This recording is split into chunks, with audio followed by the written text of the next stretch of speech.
There's someone watching us right now, and he has his money not paid. One of the things in full, one of the things he'll be asking himself is, tell me, when would I get my money? For those who have been paid partially, they ask the question, when would I get my money? I think we just have to clearly put them into two categories. So for the full bailout, the 34 companies that have got that, the investors filed claims, the claims were validated. So they have been given what their balances are with the AM fund. So that is the fund manager, because the initial investment was an investment. It was something that was supposed to be over a period of time. So what we decided was that even in giving them their money back, we will use an investment vehicle, because the main idea was that the product itself was an investment, not money they were going to collect the next day. So the idea of using an investment vehicle was only in line with the original plan of the investors. That was the plan. So then they have an anniversary date. So those who in 2020 started getting their payments, and the next anniversary will be October this year, they'll get. So those 34 companies, at each anniversary date, they'll expect some payments. They have the full bailout. Those who have the partial bailout, as we speak, have only got 50,000 because the court processes are ongoing. And the question you asked that, why did the government intervene?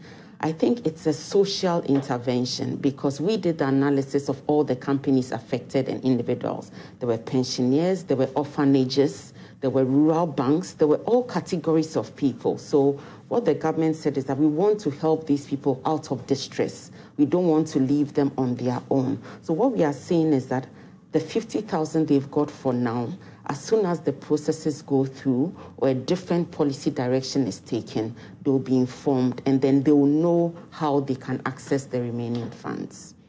And actually, since our last press release, we've gotten about 5 additional liquidations, actually. So the 34 is now 39 in terms of firms that are. And so those who we've gotten liquidation orders for will now be rolled over into the full bailout.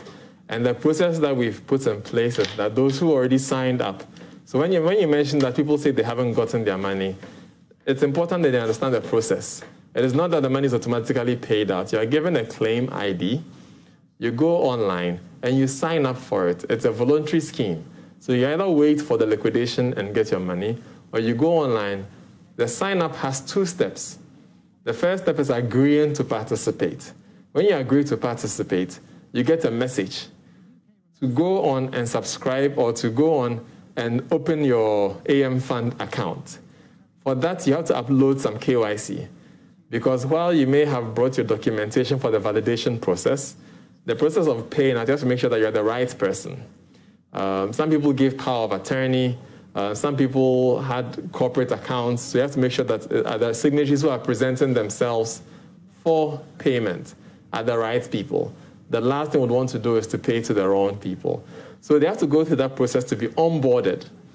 So at the point of signing up, if they have challenges, or if they find that the details there do not match their name, oftentimes people are in such a hurry to access the funds that they agree to it. And then at the payout stage, there was an issue with the name and the account number, because the ID they brought does not match what was filed on the claim form. In situations like that, we have to hold the payment until it is manually reconciled.